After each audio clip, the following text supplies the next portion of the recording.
Welcome to the Screener College Basketball Podcast with your hosts, Mike Randle and Gus Kearns.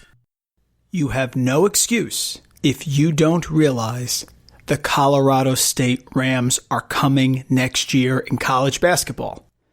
No excuse. If you listen to this podcast and you follow college basketball, you know we love all schools, not just the Kentuckys, not just the Dukes, but the small schools as well. Last year, Gus and I couldn't stop talking about the SoCon. This year, upcoming, it's going to be the Colorado State Rams. They're going to make an impact. They have everything you need, and it starts with the head coach, Niko Medved. If you're in the know in college basketball, you know that Niko Medved can coach. He can coach his fanny off. He took over Furman and raised the team's win total from 9 to 23 wins in a 4-year span. He then went to Drake, went 17-17, which was their best record since the 2011-2012 season. And then he had a chance after the Larry Eustace mess to come back home to Colorado State, where he had been an assistant coach under Tim Miles way back in 2007 to 2012. Then he was with Eustace for 1 year, and then he had to get out of there after that mess fell apart. But now he's back home, and in his 2 years at Colorado State, he has taken the program from his first year, which was 12-20, to last year, which was 20-12. And the Rams didn't have a lot of fanfare last year coming into the Mountain West. It was all Utah State and Sam Merrill and then San Diego State. No one talks about Colorado State over in Fort Collins, Colorado. But Nico's there now, and he got himself a recruiting class, a real good one. And they were all freshmen this year, and now they're a year older. Remember back on February 25th this year, you probably weren't watching because Gus and I have basketball narcolepsy, and we stay up and watch. It was San Diego State versus Colorado State. San Diego State had gone 26-0 and just lost at home to UNLV, their first loss of the year. And then they have Colorado State on senior night. Here it is, the perfect bounce back spot, right? A young Colorado State, freshman-dominated team playing on the road against San Diego State, the Aztecs, who are coming off their first loss. I may have had a bet or two on the game, but that's besides the point. And in that game, Colorado State hung tough with one of the best teams in the country on the road at the top team in the conference. And they did it with freshmen.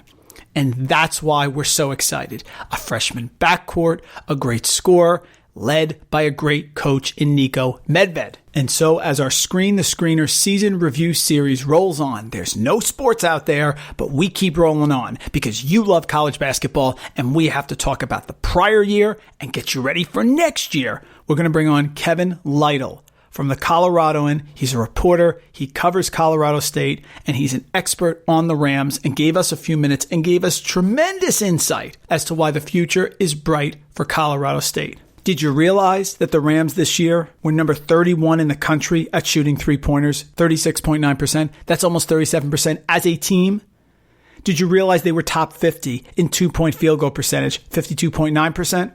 And did you realize that this team, besides losing senior Nico Carvacho, is returning the majority of scoring? And 4 of their top 5 scorers in Isaiah Stevens, David Arati, Adam Thistlewood, and Kendall Moore. If you want an under-the-radar team for the 2020-21 college basketball season, it's the Colorado State Rams. That's why you're here. Listen. Don't be surprised. Be, as Gus always says, the expert around the water cooler. The Rams are coming. Yes, they are, in the Mountain West. You don't believe me? Let's bring in Kevin Lytle. Follow him on Twitter at Kevin_Lytle, Lytle. He'll tell you why Colorado State's good. And if you don't listen to me, listen to him. And if you don't listen to either one of us, that's your problem. Because the Rams are coming next year. Let's bring in Kevin. He'll tell you why.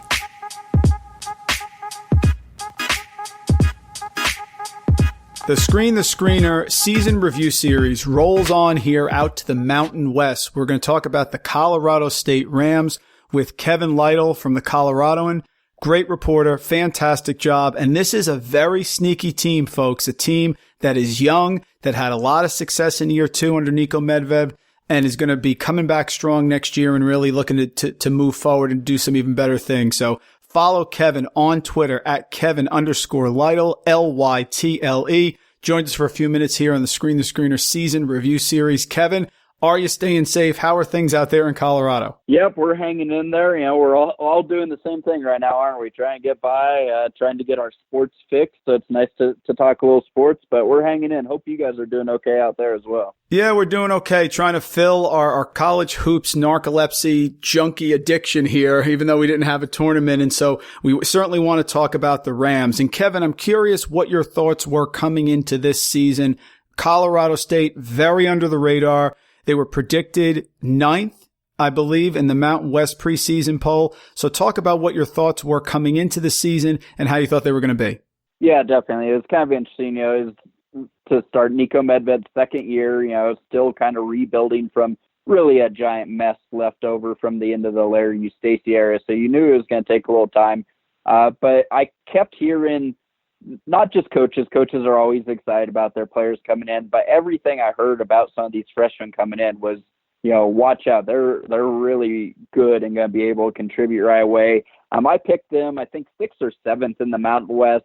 So I thought they were going to be a little better than, the rest of the league kind of predicted. But still, you figured there'd be some struggles. Obviously, there were some good teams in Mountain West as well. So I thought they would be, certainly improve from last year and take some steps forward. But certainly at times this season, I think they really surpassed those. But definitely expected growing pains with some young guys, but some bright moments from them. And CSU fans certainly got that. They went to the non-conference, and it was a team that we paid attention to on the East Coast. They were 6-3 heading into the Mountain West schedule. Started off 2 tough games right away, right? San Diego State at home, of course, very difficult, fantastic season there for the Aztecs. And then Boise State away, who's also very good. But after that, they kind of got going there. And right after the Nevada game away, where they played very, very tough, 67-61 on January 1st, really got rolling there and had 5 straight wins in a row. Yeah, exactly. And really things started to turn in kind of mid-December, actually second half of the Colorado game, I would say. First half against Colorado, they were atrocious, to be frank. But then they turned it on. They had a chance to win that. Obviously, they didn't. There are no moral victories and all that. But from then on, they kind of turned on. They had a real gutty triple overtime win against Tulsa. Oh, huge win. You mentioned that Nevada game. Yep. Yeah, you mentioned the Nevada game where they kind of hung in there. And then, they just took off. And that kind of coincided with a lineup change, that run. They moved David Roddy, one of the freshmen, into the starting lineup because, frankly, they just couldn't keep him out of the lineup. He was playing so well. And once they did that, they really turned it on, had quite a surge. They sort of hit a wall, I think, kind of mid-late conference season. But yeah, right around Christmas, they just flipped the switch and really started to figure things out. Yeah, that Tulsa game was unreal. Tulsa was very tough, especially at home there. And that game, Stevens had 26 points, Carvacho 15. Kendall Moore was 6 of 10 from beyond the arc. Thistlewood 3 of 4, of course. That was a real nice game there. And from there, they really took off. That was a tremendous gut check game right out there in Tulsa. Yep, I think that game was massive for their kind of surge forward. Because like I say, they're just coming off that Colorado game. It's a big rivalry game. It's disappointing for them to lose. And then that Tulsa game, Adam Thistlewood got hurt during it. He's one of their key players and, really kind of a glue guy. So they had to do it without him. Obviously, triple overtime is crazy. And honestly, they sort of choked it late in regulation. So to be able to handle, the mental hurdle of, oh my gosh, we should have won this already and still go find a way was really big. And they just took that confidence.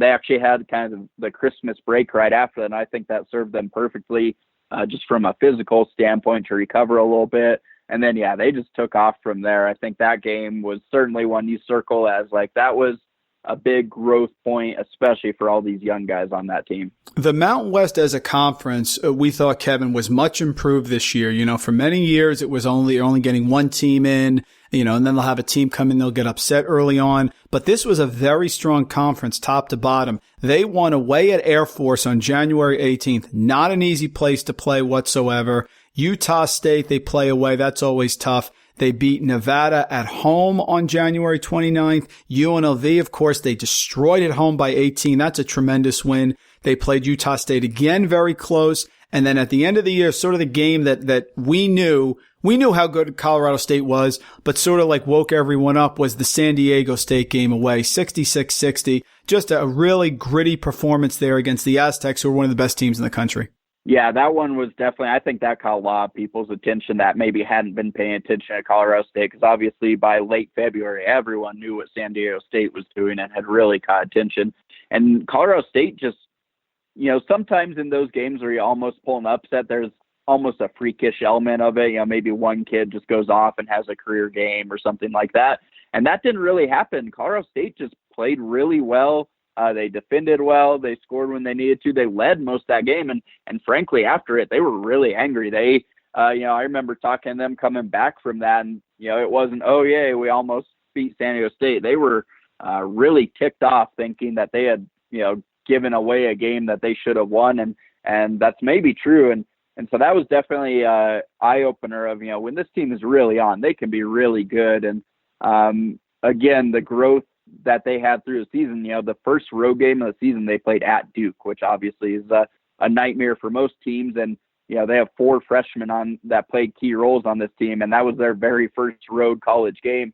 And Niko Medved thinks that paid off, really in that San Diego State game late in the season, because once you've gone and played at Duke, where are you going to be scared of? And I think they showed that down at Viejas in San Diego. The players leaving next year, the key, of course, is Nico Carvacho, the senior center.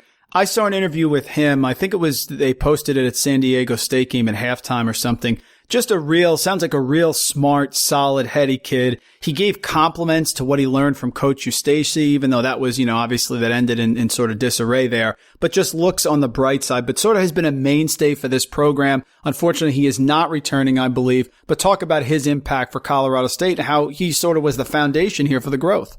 Yeah, your foundation's the best word for it. Cause he was, came in as a youngster, one of the rare high school recruits that Larry Eustace brought to CSU. He mostly went the transfer and JUCO route. And Nico Carvacho, he came in as kind of a scrawny, little, almost awkward, gangly kid. It's funny looking back at the photos of him as a freshman, but he just got better and better, became an amazing rebounder, a good offensive force. He leaves as the Mountain West career rebounding leader, career double-double leader, just some huge numbers. And like you say, even more than that, just the kid. It's hard to not like Nico Carvacho. He's a nice kid. He's a smart kid. He's very conscientious about everything. He's really hard on himself too. He's very self-critical. But he was big. I mean, like we've talked about, so many young guys, and Nico was kind of the papa bear on the team to help guide everyone through. And he really just did so much. He almost left after the Eustace mess because there was a lot of distrust and kind of fractured relationship between him and his family and the university. But he stuck it out, and I think he's very happy that he didn't. And Colorado State certainly is, because he's a huge part of them. Pretty quickly getting this turnaround going, and they're really gonna miss him. He has a Chilean passport. He's hoping to be the first Chilean to ever play in the NBA. So we'll see if he gets that chance. But certainly someone that I think a lot of people will be rooting for. It's funny, he has a lot of Chilean fans following him, so it's kind of cool to see that side of it. Colorado State had 4 returning starters coming into this season, but next year, you mentioned it earlier, the class of 2019 recruiting class, that was ranked by 24/7 Sports as the 3rd best class in the Mountain West, 80th overall, just solid across the board. And you mentioned it, those 4 freshmen rather, but the 3 that really made an impact this year, Thomas, Stevens, and Roddy, talk about them, because I think they're going to play an integral part, especially Thomas, who's probably going to look to replace Carvacho. Yep, you're spot on. So yeah, those 3 certainly played big roles. John Tanjay also was kind of a spark plug off the bench at times. He has a high ceiling as kind of a wing player, but Deshaun Thomas, he's, like you say, he's kind of a linchpin moving forward. He played, about 10 minutes a game this year as Nico Carvacho's, kind of really the only big man reserve they had. And what's interesting is he fits Niko Medved's offense a lot better than Carvacho does. Carvacho's kind of your traditional back-to-the-back center, whereas Deshaun Thomas, he has really good touch. He didn't quite have enough makes to qualify, but his field goal percentage would have been 2nd best in school history for a season. He has a nice mid-range jumper. He even knocked down a couple threes. So he's going to fit that offense well. It's just going to be, it's a big difference playing 10 minutes a game off the bench compared to playing 20 or 30 minutes off as the starter. So that's going to be a big jump, a big test.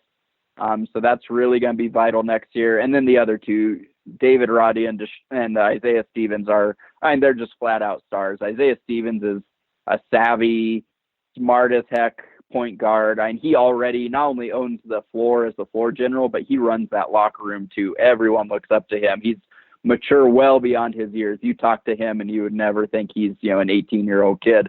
And then David Roddy's just one of the, these athletic, amazing guys. He was recruited as a football player at Minnesota too. He was an amazing quarterback. Wyoming, he had Division I offers, including Wyoming for football. Chose CSU for basketball over Minnesota and Northwestern were his other finalists. So they plucked him right out of, he's from Minnesota, so right out from Minnesota's nose in the Big Ten. And I know that angers some folks up in that land, but he's a great player. And, he was a 3-sport guy in high school, track, basketball, and football. So he's never fully committed to basketball. So now that he has all, a full off season and everything to do that, his ceiling is just so high. He's a guy that, down the road you could see, trying to be in the NBA. He's the best comparison I have for David Roddy is a Jordan Caroline type player. That's a good one. He's very strong player. And with this backcourt coming back, Stevens was the leading scorer, 13 points per game, 38% from beyond the arc, 81% from the line. Roddy, very strong, 11 points, 5.5 boards, 2 assists, does it all.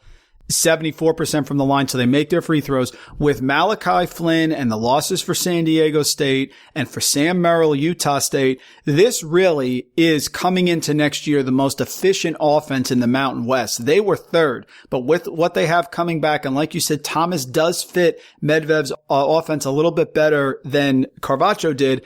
This is a dangerous team. You want to have a solid backcourt. They have it. They're athletic. They're well-rounded, and they can score, right? Super efficient on offense this year.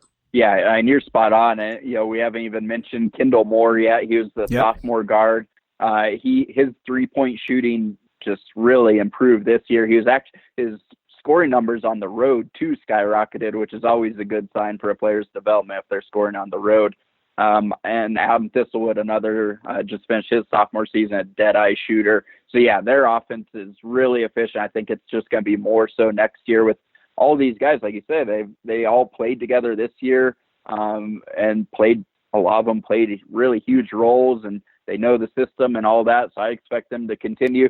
The big thing now is going to be, and we saw it late this season, is teams are ready for them. Teams are have seen what they can do. There's no of the surprise of, exactly what do these freshmen have. Now everyone knows. And, Isaiah Stevens and David Roddy, I think both kind of hit that a little bit of, being the top of the scouting report and the things that come with that. So it'll be fun to see how they adjust back to that. But I think offensive efficiency is going to continue to be a thing that's prevalent for this team. Yeah, Moore was flammable. 43% from beyond the arc. He was 7 of 11 late in the year against Air Force, 21 points. This is a team that is going to be able to score and score big time. We talk about next year players coming in. Only one I have so far is Isaiah Rivera coming in, 6'4", 185-pound incoming freshman. But of course, there's some transfers as well who had to sit out a year, right? Who I think can make a big impact. It's interesting the comings and goings. So Tavion Kirk has actually decided to leave. So he's leaving the program. He signed at Illinois Chicago. So he was one that, had a chance, but just never seemed to fit in all, obviously it's seen as a redshirt, so it's hard to tell, but just never seemed to find a spot this season in his redshirt year. But Ignas Sargunas, he played at Georgia and then transferred, had to sit out last year. He's a guy I'm excited to see. He looks like another great shooter. Will be able to fill, another shooting role off the bench, kind of a wing type player. PJ Bird, who transferred from VCU, he played some last year, didn't find many minutes. So it'll be interesting to see because they do need one more ball handler because of Hiron Edwards' graduation. So PJ Bird will have a chance there. He's another good shooter. And then you said Isaiah Rivera. They actually have 2 guys signed, Isaiah Rivera and Jacob Jennison, a 7-footer from Minnesota. He's probably going to redshirt because he tore his ACL during his high school season. So he'd probably be back about September, October. But, with that timeline as a freshman anyway, he's probably looking at redshirt. By Isaiah Rivera, I would be stunned if he's not in the rotation right away. He's a guy, plays that small town kid from Illinois, but obviously that's a great basketball state. I haven't actually checked back to see who won, but he was, I believe, one of the finalists for Mr. Illinois. His numbers were insane. He averaged something like 30 points a game, 10 or 11 rebounds, and like 6 or 7 assists, and I think 4 or 5 steals as well. Just a great player. It sounds like he's kind of in the same mold of the freshman they had last year, just a real smart, savvy player who can play. He's kind of positionless. You can put him wherever you want. And if you need him to rebound, he'll do that. If you need him to score, he'll do that. So Rivera's definitely a kid to watch. I think he'll be in the rotation right away. Probably has kind of a 6-man type of role. Yeah, strong group coming in. Sargunas, a 4-star recruit. Just to keep that in perspective, Thomas Stevens and Roddy were 3 stars. So if that's any indication, I think, Kevin, this team is going to be very, very good, of course. Let's talk about Niko Medved here. Medved came from Furman, tremendous success, then went to Drake, then went to Colorado State. For us, it's exciting on our podcast because we think Colorado State has all the makings of a team that can make that big splash. And it starts with a great coach. He certainly is. He's come in. The players seem to like him. It was an impossible situation with you, Stacy, but they've got past that. Now they have a foundation. They have a great backcourt, a big man who's ready to ascend, and some recruits. Talk about how he did that, how he came in, was able to sort of steer the ship, get it straight, and now it's headed towards, a real big uptick.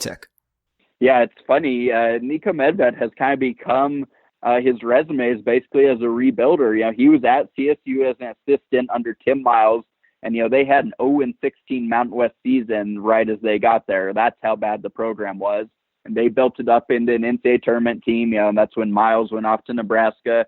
Medved stayed for 1 year, Larry Stacey's first year, when CSU went to the tournament, beat Missouri, and then lost to the Louisville team that won the national title, but technically didn't, according to the NCAA.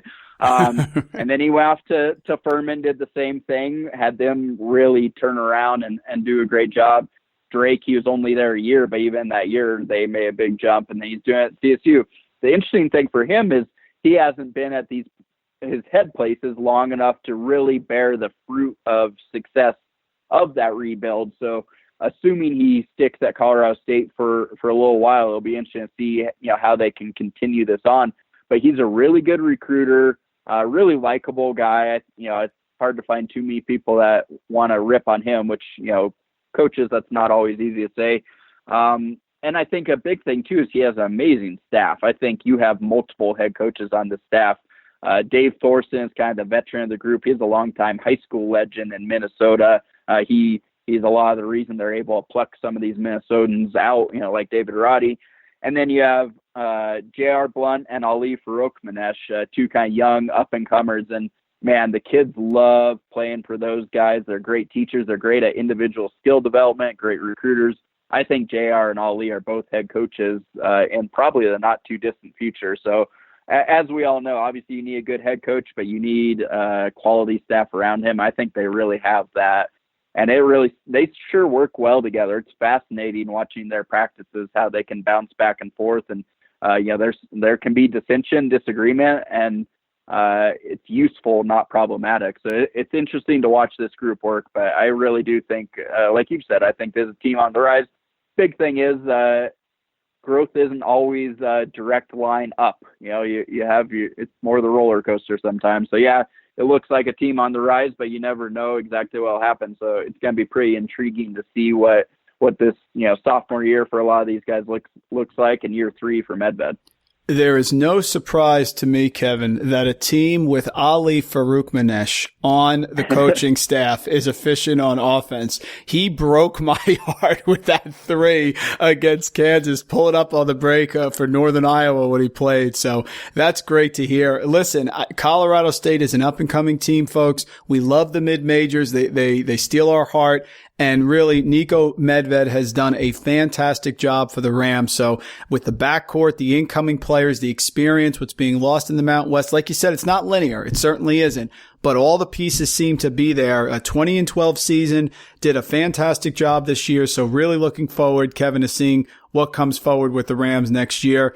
Folks, Kevin Lytle from the Coloradoan, fantastic reporter, excellent job. Must follow on Twitter at Kevin_Lytle, Lytle. Does a great job. Kevin, thank you so much for joining us here for a few minutes. We appreciate it, and hopefully things get back to normal for you and the rest of us so we can really get excited about some Colorado State basketball next year.